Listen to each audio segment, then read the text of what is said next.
Hello, my name is Dr. Harif and I'm a consultant anesthetist. And this is my first video actually, and it concerns the importance of mace.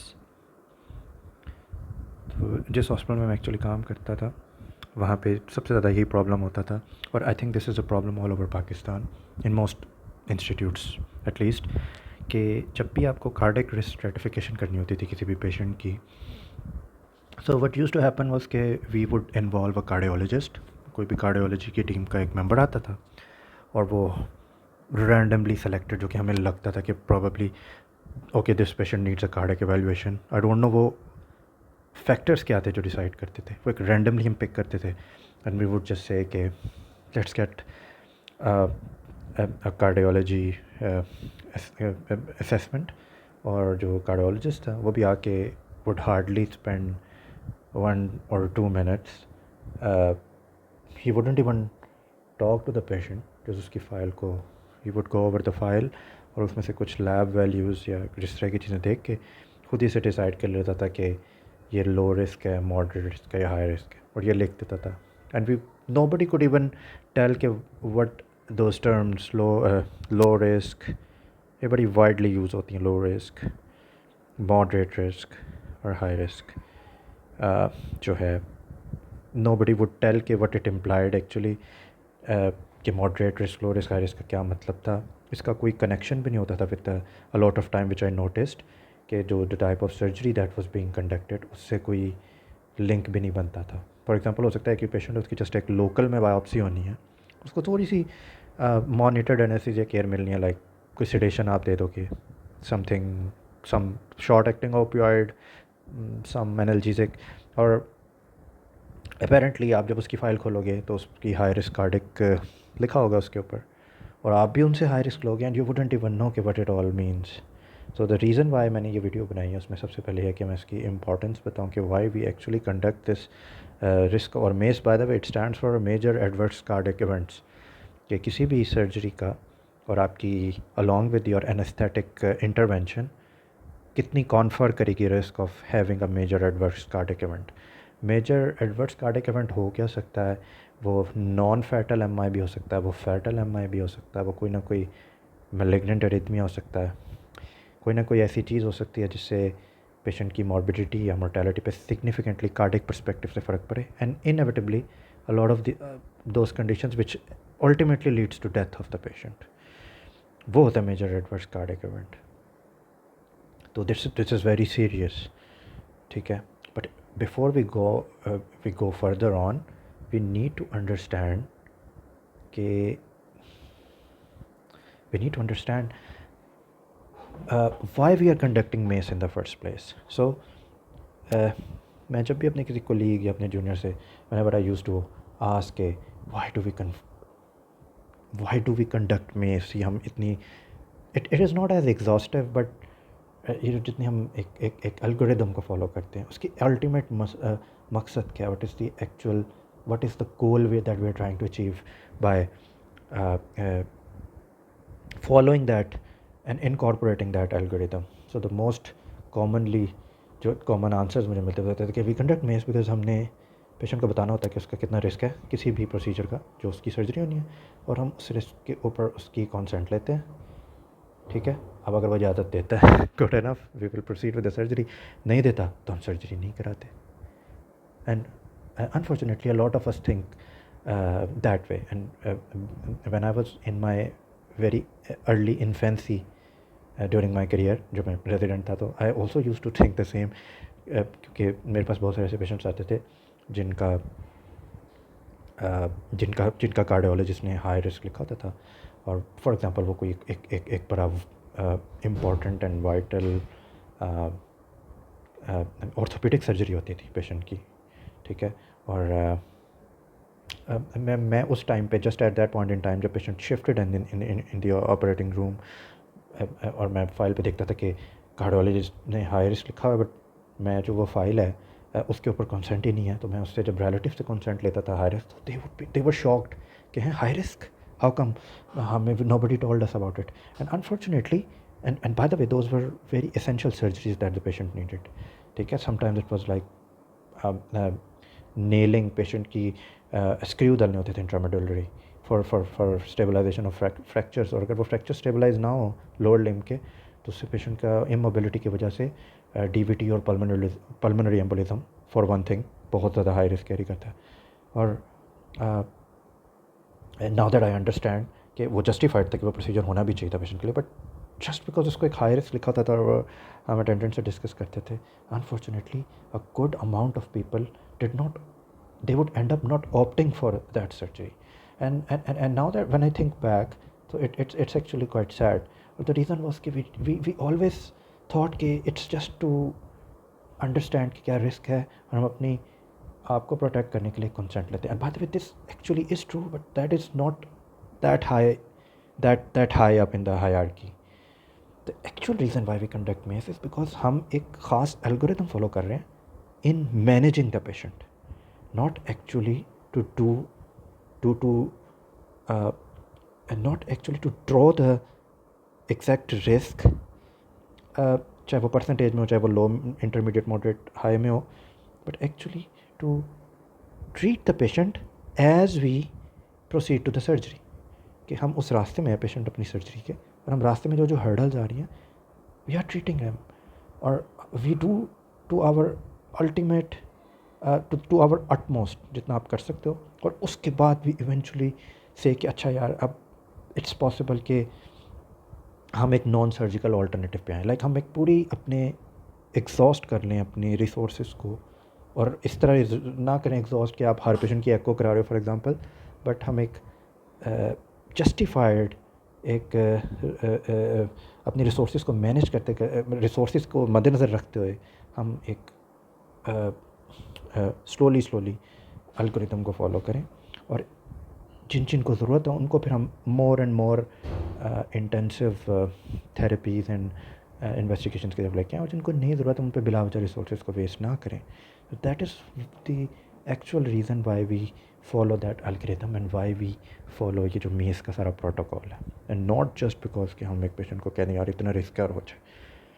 Who does the ये जो सारा पेरियोटिक MACE है, so in major part of the world ये एक anaesthetist ही करता है. इसके ऊपर ऑब्वियसली हमारे बहुत सारी सोसाइटीज़ हैं, अमेरिकन कॉलेज ऑफ कार्डियोलॉजी और इवन सर्जिकल टीम है, जैसे वो NSQIP का प्रोटोकॉल की जो डेटाबेस है. So a lot of people can do it, but the ultimate responsibility in a lot of parts of the world एक एनेस्थेटिस्ट के ऊपर ही आती है, because he's after all the perioperative physician. So the actual algorithm is not that difficult. It is not that difficult.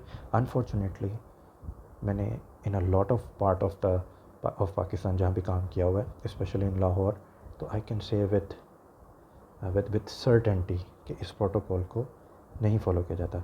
And before I go into that, it is for non-cardiac surgery.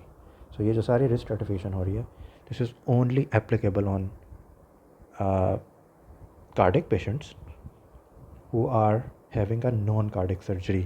So अगर वो cardiac surgery हो रही है फिर आप ये algorithm या ये स्ट्रेटिफिकेशन उसके ऊपर अप्लाई नहीं करेंगे, क्योंकि वो एक क्यूरेटिव सर्जरी हो रही है. अगर एक लिवर का पेशेंट है, लिवर की डिजीज़ का, और उसकी नॉन क्यूरेटिव सर्जरी हो रही हो, लाइक हो सकता है उसकी कोई आप एम्पुटेशन कर रहे हैं लेट्स से, उसके ऊपर आप लिवर की स्कोरिंग फॉर एग्जांपल चाइल्ड पर्क स्कोर लगाते हैं, बट जब लिवर ट्रांसप्लांट के ऊपर आएगा तो वो स्कोर अप्लाई नहीं होगा, क्योंकि अब तो वो क्योर हो सकता है patient potentially.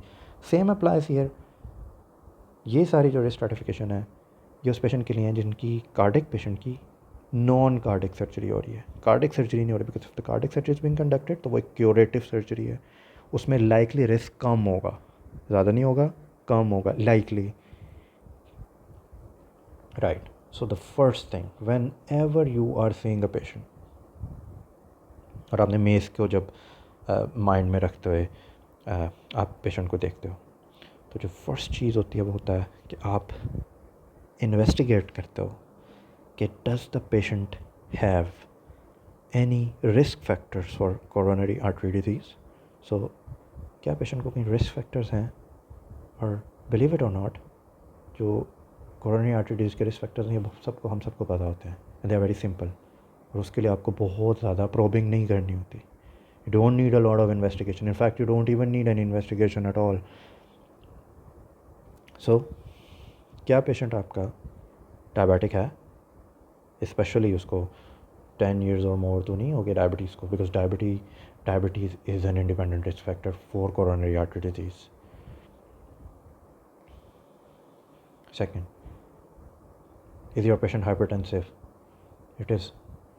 Not only is it a risk factor for atherosclerosis, or atherosclerosis itself a risk factor for coronary artery disease, but hypertension in and of itself खुद से भी independent of the fact कि ये atherosclerosis करता है, ये खुद से भी एक very strong risk factor है for coronary artery disease. We all know कि hypertension की वजह से जो एक major change हार्ट के ऊपर आती है वो ये आती है कि concentric hypertrophy होती है और डायस्टोलिक फेलियर होता है, whatever, वो एक अलग चीज़ है. हाइपरटेंशन का itself कोरोनरी आर्टरी डिजीज़ के ऊपर भी एक इंडिपेंडेंट जो है वो रोल होता है for causing the coronary artery disease. क्या आपका पेशेंट स्मोकर तो नहीं है? So if your patient is a smoker, specially 10 pack years से ज़्यादा स्मोकिंग हिस्ट्री है, very strong risk factor. Smoking again risk factors for, और बाय द वे हाइपरटेंशन से एथेरोस्क्लेरोसिस की वजह से ना सिर्फ कोरोनरी आर्टरी डिजीज़ का रिस्क फैक्टर है ये, but also cerebrovascular disease, peripheral arterial disease. ठीक है, ये सारे हैं. And same goes with diabetes, same goes with smoking.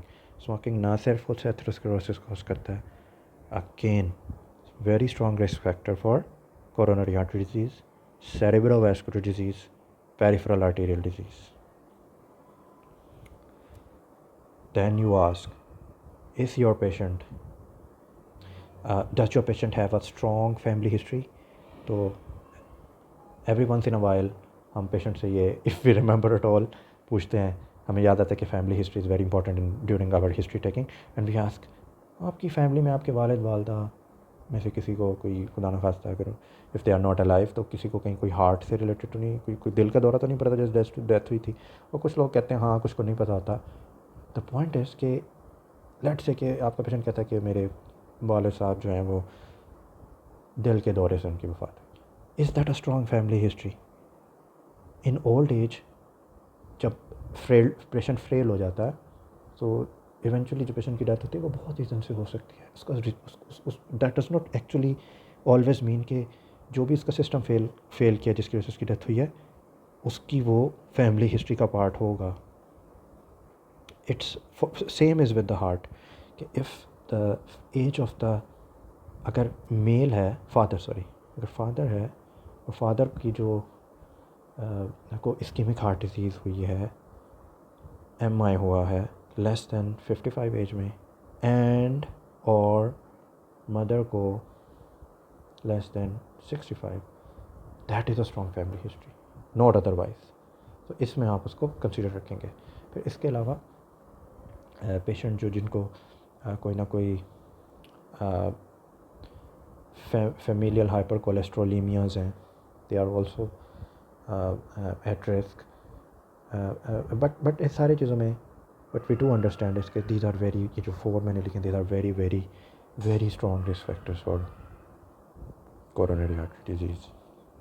So the first thing you ask, and specially being male, again ठीक है कि बड़ी मतलब एक आप कह लें कि कहावत है कि अगर आपको किसी भी स्टेम में ये ना पता हो कि जेंडर, कौन से जेंडर में कोई चीज़ ज़्यादा प्रेवलेंट है, यू से mail. So 70 to 80% of the time you will be right, it's male. So being a male itself is a risk factor. और जो फीमेल है उसके लिए एस्ट्रोजन प्रोटेक्टिव होता है, एथेरोस्क्लेरोसिस को प्रिवेंट करके रखता है as long as it's there. So जो प्री मेनोपॉजल वुमेन होती हैं उनमें बड़ा very very very very low risk of their being ischaemic heart disease. So ये सबसे पहले रिस्क फैक्टर है कि आपने, you have to ask yourself, forget about what surgery is being conducted, forget about everything else. Just ask yourself, does the patient have any risk factors for coronary artery disease? इनमें से अगर कोई भी risk factor है, then आपका algorithm आगे जाएगा. If the patient does not have these risk factors, आपका एल्गोरिदम इधर ही रुक जाएगा. then the patient does not likely have an ischemic heart disease. So आपने बहुत सारी रिसोर्सेज को यहीं से ही बचा लिया है. ओके, आपका जो मेस का एल्गोरिदम है वो रुक जाएगा यहीं. सो आपके पास एक पेशेंट है जो कि 18 ईयर ओल्ड फीमेल है, जिसका कोई जिसका एंडोस्कोपिक प्रोसीजर होना है, कोई एंडोस्कोपिक प्रोसीजर है, ERCP होनी है, कुछ स्टोन रिट्रीव करना है, और 18 ईयर ओल्ड फीमेल है, और उसने कभी स्मोक नहीं किया, और उसने कभी उसको कोई डायबिटीज़ या हाइपरटेंशन ऐसा कोई मसला नहीं, और उसकी कोई स्ट्रॉन्ग फैमिली हिस्ट्री नहीं है. वाई वुड यू वांट कि इस पेशेंट का आप एल्गोरिथम में आगे मूव करो, एको करवाओ? Why? This is the waste of resources that I am talking about. मैंने बहुत दफ़ा देखा है कि 25-25, 26-26 साल के एडल्ट्स होते हैं, मेल होते हैं इनफैक्ट, तो लेकिन उन्होंने ना स्मोकर होते हैं, ना हाइपरटेंशन, ना डायबिटीज़, ना कोई स्ट्रॉन्ग फैमिली हिस्ट्री, और उनका कोई ना कोई प्लास्टिक सर्जरी का कोई छोटा मोटा प्रोसीजर होना होता है. एंड व्हाट हैपन्स इज़ कि उनकी एको हो रही होती है या उनकी ECG चेक की जा रही होती है. So this is absolute waste of resources, this is absolute waste of it. और आप इतना ज़्यादा मेडिकुलस हो के आउटकम को बिल्कुल चेंज नहीं करें. इनफैक्ट आप वहाँ जहाँ ये रिसोर्सेज की एक्चुअली डायर नीड है, वहाँ से आप विड्रॉ कर रहे हैं, बिकॉज आप एक बिल्कुल अनडिज़र्विंग पेशेंट को के ऊपर इन रिसोर्सेज को वेस्ट कर रहे हैं. इससे बहुत सारे जो हैं वो आपकी जो लेवल ऑफ जो स्पेसिफिसिटी है वो भी कम हो जाती है टेस्टिंग की. बिकॉज अगर मैं एक वार्ड में हूँ और मैं रोज़ के 50 पेशेंट्स देखता हूँ, और उनमें से मेरे 49 पेशेंट्स जो हैं वो सेंसिटिविटी कम हो जाती है कि मैं 50 में से 49 पेशेंट्स देखता हूँ जिनमें मुझे वो फाइंडिंग ही कोई नहीं मिलती, नेगेटिव फाइंडिंग होती है. तो जो 50th पेशेंट जिसमें एक पोटेंशियल पॉजिटिव फाइंडिंग होगी, मैं उसको वेरी लाइकली मिस कर दूंगा, क्योंकि मेरे बैक ऑफ द माइंड में है कि मैंने 49 पेशेंट्स जो देखे हैं, 98% जो पेशेंट्स मैं देख रहा हूँ उनमें तो कोई मसला ही नहीं है. इट्स लाइकली कि 100% में भी मसला नहीं होगा, तो मैं बहुत कैजुअल हो जाऊँगा. ये एक बहुत बड़ा, इसके ऊपर भी बड़ी स्टडीज़ हुई हैं कि किस तरह हेल्थ केयर जो इंडिविजुअल्स हैं वो, अगर आप उनको एक ऐसे टेस्ट कंडक्ट करें वो जो कि जिसमें आपका ह्यूमन एरर होने के चांसेस हैं, मतलब वो ऑब्जेक्टिव टेस्ट नहीं, सब्जेक्टिव टेस्ट है. लाइक एक बंदा एको कर रहा है, वो सब्जेक्टिव टेस्ट है ना, तो वो उसकी फाइंडिंग अपनी होगी. अल्ट्रासाउंड करने वाला जो सोनोग्राफर है उसकी अपनी फाइंडिंग होगी जो वो देखेगा, ठीक है. सो जब आप बहुत सारे नेगेटिव्स आपके पास आ रही होंगी वैल्यूज़, आप पॉजिटिव वैल्यू मिस कर सकते हैं potentially. That is also why, because आपका आउटकम इनफैक्ट ख़राब होता है when you are conducting needless test on people who are not in need of it. तो आपकी ये सारी resources should be directed at those who are in actual need of it, right. So algorithm यहीं पर रुक जाएगा उन patients के लिए जिनके अंदर रिस्क फैक्टर्स ही नहीं है. इट विल, वो पेशेंट्स को आपने आगे कार्डिक पर्सपेक्टिव से तैयार fine. So let's see your patient has any of these risk factors, one या more than one. So what happens, आपका next question होगा, is this an emergency? क्या सर्जरी एक emergency है? क्या ये ruptured abdominal aneurysm है? क्या ये intestinal obstruction है, small bowel obstruction है? क्या ये पेशेंट का कोई expanding hematoma है in the cranium, inside the cranium? तो in all of these cases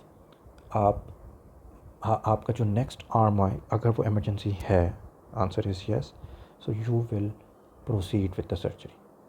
you will not do anything else. आपने सर्जरी से प्रोसीड करना है, because this is an emergency. You are not going to wait. The only thing that you will do is कि before induction आप एक very quickly एक clinical risk stratification करेंगे. और जब हम रिस्क स्ट्रेटिफिकेशन के टूल्स की तरफ आएंगे तो मैं बताऊंगा क्या क्या टूल्स आप यूज़ कर सकते हैं. सारे के सारे टूल्स जो हमारे पास अवेलेबल हैं पाकिस्तान में, वैसे तो कोई लीगल चीज़ों की इम्प्लिकेशंस ही नहीं होती, और इनफैक्ट आप we are living in a country वहाँ जहाँ पे ब्रेन स्टेम डेथ तक डिफाइंड नहीं है. तो what more to expect. But still आप इन पाकिस्तान बहुत सारे कोई भी टूल यूज़ कर सकते हैं जो ऑब्जेक्टिव टूल हो, और इट्स गुड इनफ. और जो वो टूल जिसमें आप वैल्यूज़ लिखते हैं, एंड बिलीव मी, आपको कोई भी टूल की वैल्यू याद रखने की ज़रूरत नहीं होती। जितने भी एग्जामिनेशंस में ये आपको टूल्स की परसेंटेजेस और ये चीज़ें और आपने फैक्टर्स याद करने होते हैं, दिस इज़ ऑल बोगस। इसका कोई रियल लाइफ में वैल्यू नहीं होती, क्योंकि जब आपके पास सेल फ़ोन है, आपके पास कैलकुलेटर्स अवेलेबल हैं, ऑनलाइन कैलकुलेटर्स अवेलेबल हैं, why waste time having to memorise all these values. So revised cardiac risk index for example बड़ा फेमस है, it's very very famous, Lee's भी इसको कहते हैं। और ये कोई गोल्डमैन इंडेक्स के बाद ही इन्होंने चेंज की थी कुछ उसके अंदर वैल्यूज़। अगेन जो भी वो 6 फैक्टर्स हैं, वाई मेमोराइज दैम जब दे आर अवेलेबल। आपने जब पेशेंट के बेड साइड पर असेसमेंट करनी है, just have your mobile with you, और उस पर बैठ के तो आप वो फैक्टर्स लिखें और स्ट्रैटिफाई कर लें। So you do not need to memorise whichever scoring system you are using, चाहे वो आप RCR यूज़ कर रहे हैं, चाहे आप कोई और ऑनलाइन यूज़ कर रहे हैं। एक जो NSQIP है, इसमें आपके पास बड़ा एक कॉम्प्रिहेंसिव किस्म का कैलकुलेटर होता है, जो कि सर्जरी की type as well as patient के जो भी रिस्क फैक्टर्स हैं उनकी आप सारी वैल्यूज़ लिखते हैं। वो एक कंबाइंड रिस्क दे देता है पेशेंट का, सर्जिकल एंड जो भी पेशेंट की अपनी कंडीशंस हैं, क्लिनिकल, तो क्लिनिकल और सर्जिकल कंबाइंड रिस्क स्ट्रेटिफाई कर सकते हो आप इसके थ्रू। So if you have all these tools available online, you don't need to memorise any value. तो जब आपने ये इमरजेंसी सर्जरीज को यू हैव प्रोसीडेड, तो आपने जो रिस्क स्ट्रैटिफिकेशन है वो किसी भी अच्छे टूल को थ्रू, और मैंने कुछ एग्जांपल्स आपके सामने रख दी, आप यूज़ करके रिस्क स्ट्रैटिफाई करें and you proceed with the surgery, that's it. So if the surgery is elective, it can wait, then your next question is कि जो करंटली पेशेंट है वो एक्यूट कोरोनरी सिंड्रोम में तो नहीं है। अगर एक पेशेंट एक्यूट कोरोनरी सिंड्रोम में होगा, उसको अनस्टेबल एंजाइना होगा, उसको रेस्टिंग एंजाइना हो रहा होगा, उसको रेस्टिंग डिस्निया हो रहा होगा, that patient will not be a comfortable patient. तो एक दफ़ा I remember I had a junior, और उसको मैंने प्री ऑप करने के लिए, प्री ऑपरेटिव वर्कअप के लिए भेजा इन अ वार्ड, एंड वो कोई एक पेशेंट था जिसके लिए मुझे कॉल आई थी कि इसके लिए आप देखें और उसकी कोई कार्डिक मसले और क्या है। तो वो जूनियर वापस आया, मैंने कहा यार क्या कहते हैं कि वो ना दैट पेशेंट जो आपने मुझे बताया, मैंने वो सारी उसकी डिटेल वो सारा वर्कअप किया, और उसने मुझे सारा वर्कअप बताया। फिर उसने मुझे सब कुछ बताने के बाद ना उसने कहा कि एट द वेरी एंड उसने ये कहा कि जो वो पेशेंट है ना, वो ना थोड़ा सा ना वो कह रहा था कि उसको ना तब भी ना अनकम्फर्टेबल था, उसको पेन हो रही थी। तो मैंने कहा व्हाट डिड यू डू? कहता मैंने कार्डियो मैंने उनको कह दिया कि कार्डियो वाले आके इसकी रिस्क ले लेंगे, ये हाई रिस्क है। So in the back of your mind, again going back to what I stated earlier, अगर आपका रिस्क स्ट्रैटिफिकेशन के रीज़न आपने ये समझी हुई है ना कि जस्ट आपको एक रिस्क पता हो, तो you are not behaving as a perioperative physician at all. आप सिर्फ एक ऐसे एनेस्थेटिस्ट हो जिसने बस ये वरी करना है कि पेशेंट की रिस्क है और उसने थिएटर में होना है और आपने उसको एनेस्थेटाइज कर देना, जो भी टेक्निक यूज़ आपने सोचा हुआ करनी। आप एक फिजिशियन नहीं हो, बट इनफैक्ट आप हो, and you have to fulfil that role. And that is why आपका ये जो नेक्स्ट टाइम है, दिस इज़ फॉर यू, कि if you find your patient to be in acute coronary syndrome, और ये रेड फ्लैग है कि पेशेंट को रेस्टिंग एंजाइना हो रहा है, then you have to do the GDMT। You can do it with the help of a cardiologist, of course. और cardiologist का one of the only rules जो कहते हैं वो GDMT होता है। और भी कुछ रूल्स होते हैं पेरी ऑपरेटिव वर्कअप के वक्त, this is one of them. जो GDMT है, इसमें होता है कि यू शुड नो कि कौन कौन से ऐसे ड्रग्स हैं जो मॉर्टेलिटी बेनिफिट कॉन्फर करते हैं in a patient of acute coronary syndrome. So एक एक्यूट कोरोनरी सिंड्रोम है, उसमें जो ड्यूअल एंटीप्लेटलेट एजेंट्स होंगे, they will confer mortality benefit to the patient, ठीक है। और ये ओवर टाइम चेंज होती रहती हैं गाइडलाइंस आपके पास। कई दफ़ा और drugs, like when I was doing my MBBS, तो उस टाइम के ऊपर हमारे ये जो SGLT2 इनहिबिटर्स होते हैं फॉर डायबिटीज़, सोडियम ग्लूकोज को ट्रांसपोर्टर इनहिबिटर्स, वो अवेलेबल नहीं होते थे, या शायद वो बिल्कुल न्यूली आए थे अभी, उन पे इतना लिटरेचर अवेलेबल नहीं था। बट नाउ वी नो कि जो SGLT2 इनहिबिटर्स हैं, they confer mortality benefit in diabetes. So the question ये नहीं है कि क्या क्या ड्रग दे सकते हो, देने को एक हार्ट फेलियर का जो पेशेंट है, वो स्टैटिन्स भी वो नाइट्रेट्स भी ले रहा होगा, बट क्या नाइट्रेट्स मोर्टेलिटी बेनिफिट कॉन्फर करते हैं? नो। वो हो सकता है डायूरीज भी हो रहा हो यूजिंग फ्यूरोसमाइड। क्या फ्यूरोसमाइड मोर्टेलिटी बेनिफिट कॉन्फर करता है? Answer is no. तो यू नीड, जो गाइडलाइन डायर की मेडिकल थेरेपी है, ये स्पेसिफिकली वो ड्रग्स होते हैं, वो मेडिकल थेरेपी होती है which confers mortality benefit, because that's what we are all after. We don't want to die, we don't want our patients to die. So for GDMT, ऐसे patient जिसको acute coronary syndrome है, उसमें dual antiplatelet drugs will confer mortality benefit. इसमें beta blockers will confer mortality benefit. Statins के ऊपर बेशक हम कहते हैं थोड़ा सा कंट्रोवर्शियल है कि इसका फ़ायदा नहीं है, लेकिन we do know from at least pathology कि जो स्टैटिन्स है ये फाइब्रोमेटस जो प्लाक होता है उसको स्टेबलाइज करते हैं, तो they potentially do confer mortality benefit. Anti inflammatory properties भी होती हैं। So statins yes potentially. एक पेशेंट जो कि हाइपरटेंसिव है, ACE इनहिबिटर्स या ARBs will confer mortality benefit significantly. ये हार्ट की रीमॉडलिंग को भी प्रिवेंट करते हैं, और जो dilated cardiomyopathy, eccentric hypertrophy and dilated cardiomyopathy, उसको डेवलप होने से रोकते हैं। They break that vicious cycle, they confer mortality benefit. And aldosterone antagonist like जो स्पाइरोनोलैक्टोन है, कॉन्फर मोर्टेलिटी बेनिफिट। और अगर आपका पेशेंट डायबिटिक भी है तो SGLT2 इनहिबिटर्स लाइक कैनाग्लिफ्लोजिन वगैरह confer mortality benefit. So that is GDMT। आप एक्टिवली वो ड्रग्स पेशेंट को दे रहे हो जिससे उनकी ना सिर्फ सिम्टोमेटिक इम्प्रूवमेंट हो, बट वो ड्रग्स जो कि मोर्टेलिटी बेनिफिट दें, ताकि आपका पेरी ऑपरेटिव रिस्क कम हो सके potentially, right. But a lot of time आपका पेशेंट एक्यूट कोरोनरी सिंड्रोम में नहीं होता, बिकॉज लकीली इवन आपके जो फर्स्ट हाउस ऑफिसर्स होते हैं वो भी इस चीज़ को लकीली पिक कर लेते हैं, क्योंकि जो अनस्टेबल पेशेंट होता है वो रियली अनस्टेबल लगता है, is unable to talk, autistic होता है, उसको एंजाइना हो रहा होता है, वो सीवियरली डिस्कम्फर्ट में होता है, so it gets picked. But from an anaesthetist perspective, again मैंने बहुत दफ़ा देखा है कि इस चीज़ को सीरियसली नहीं लिया जाता। आप बेशक कार्डियोलॉजी को कॉल भेज देते हो, that's good of you, but you have to actively engage in ensuring कि उस पेशेंट को GDMT हो।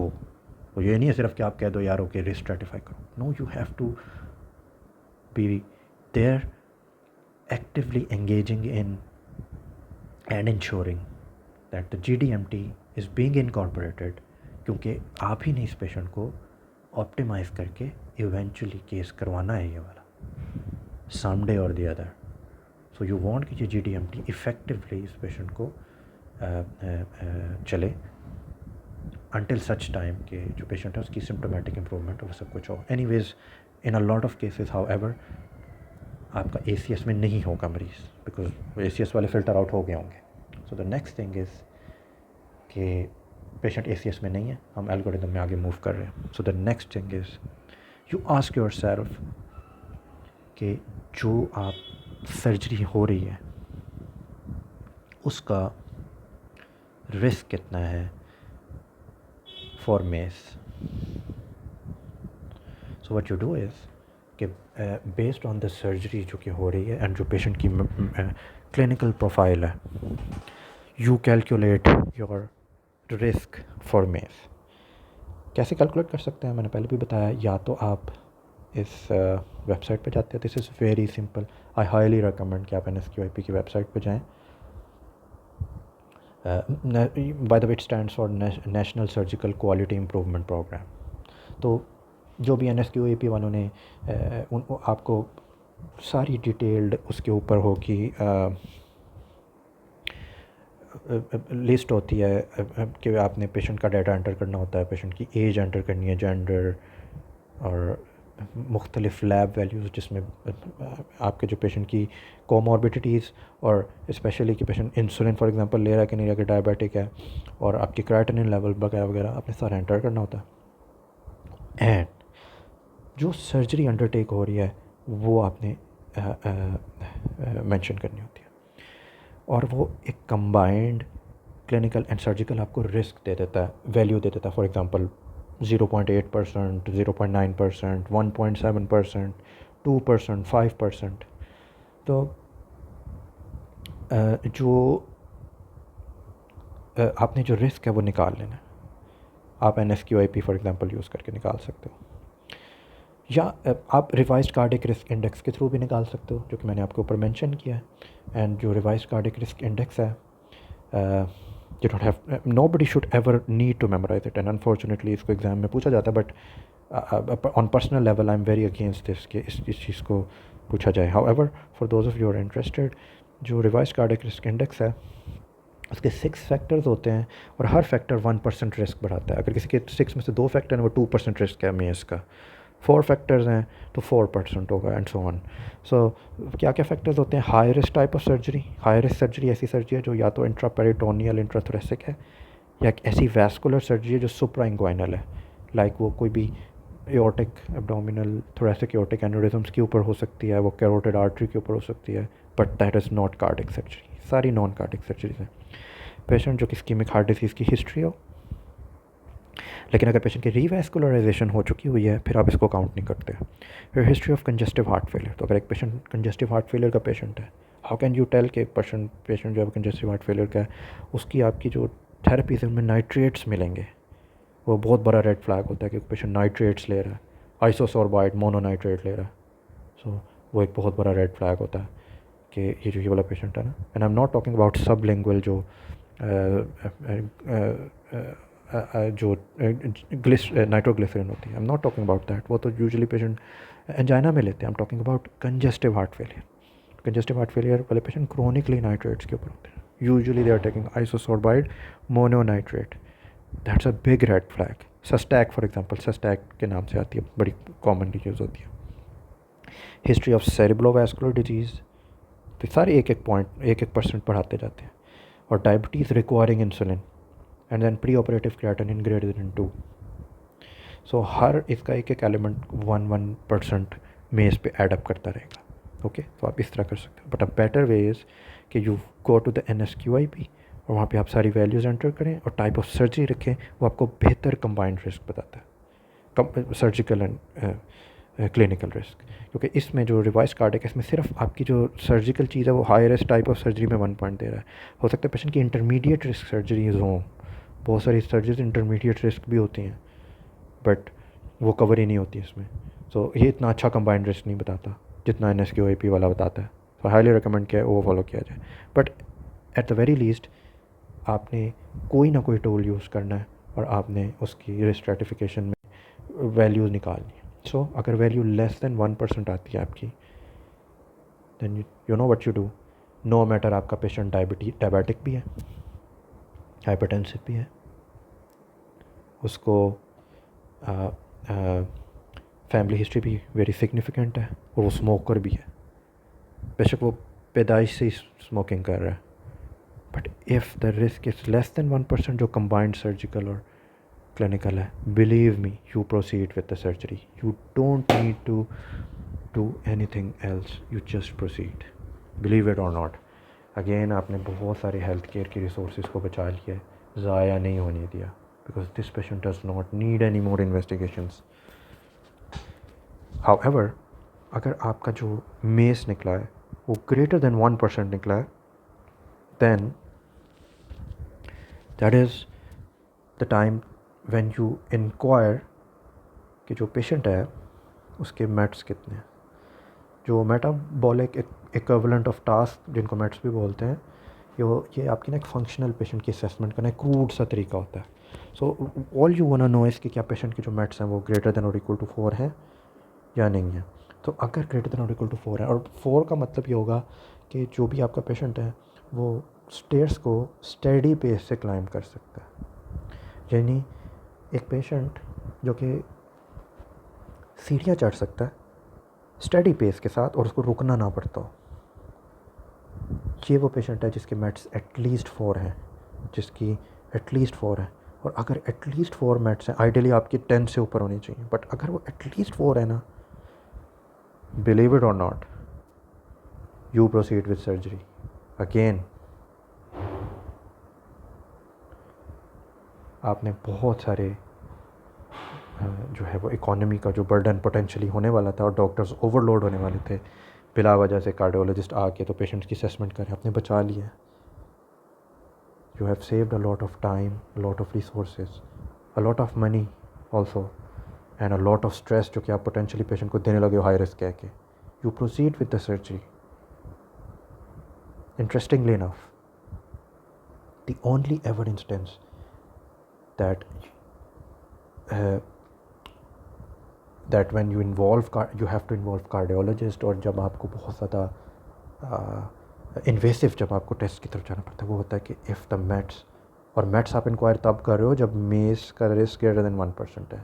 इससे पहले आप मेट्स भी इंक्वायर नहीं कर रहे थे, right. So if the METs come out to be less than 4, now is when you need to worry.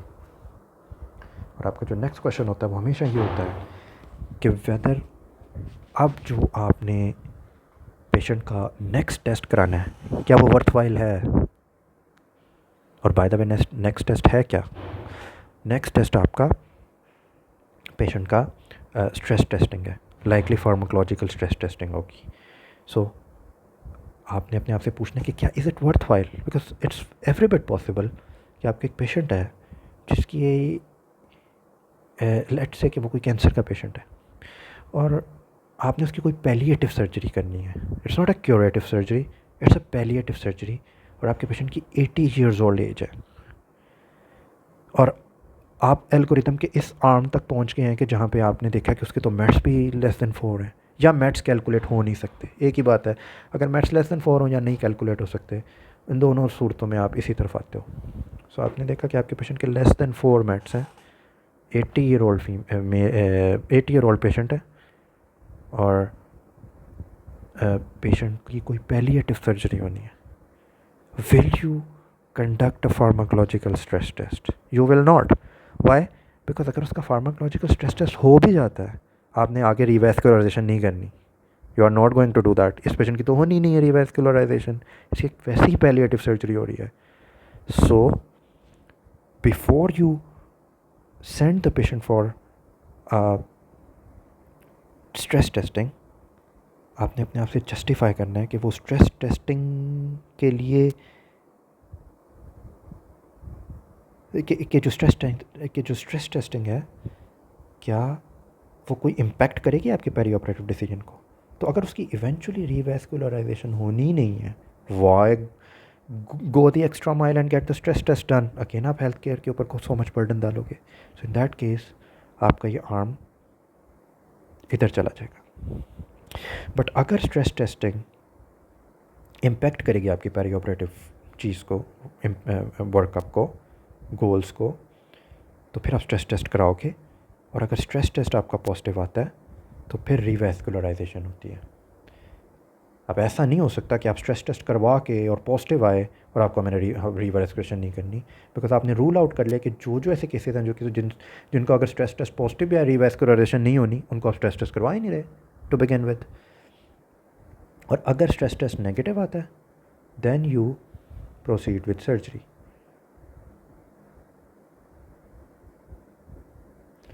ठीक है. और जिनका पॉजिटिव आता है वो रिवैस्कुलराइजेशन के बाद, डिपेंडिंग ऑन कि कितना टाइम चाहिए होता है, मुख्तलिफ ऑपरेशंस के लिए मुख्तलिफ टाइम पीरियड्स होते हैं.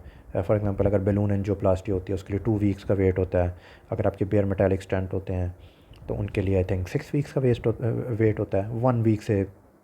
1 मंथ से 6 वीक्स का वेट. और अगर आपके ड्रग एल्यूडिंग स्टेंट्स होते हैं तो अगर फर्स्ट जनरेशन है तो 1 ईयर होता है, सेकंड जनरेशन होते हैं तो 6 मंथ्स होता है. इतना वेट होता है, तो उसके बाद आप सर्जरी करवा लेते हो. सो दैट पेशेंट जिसकी लेट्स देन 4 मेट्स थे और आप स्ट्रेस टेस्टिंग भी नहीं करवा रहे थे क्योंकि उसका फ़ायदा नहीं था, उस पेशेंट के लिए फिर आप नॉन सर्जिकल ऑल्टरनेटिव्स की तरफ जाते हैं.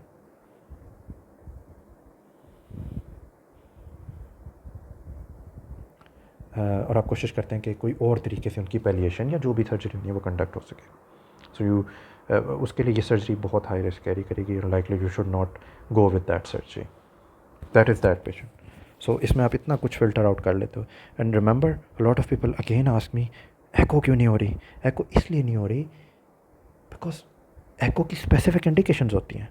और वो इंडिकेशंस होती हैं आप जो क्लिनिकल एग्जामिनेशन में ही फाइंड कर लेते हो, and you should be able to pick those findings.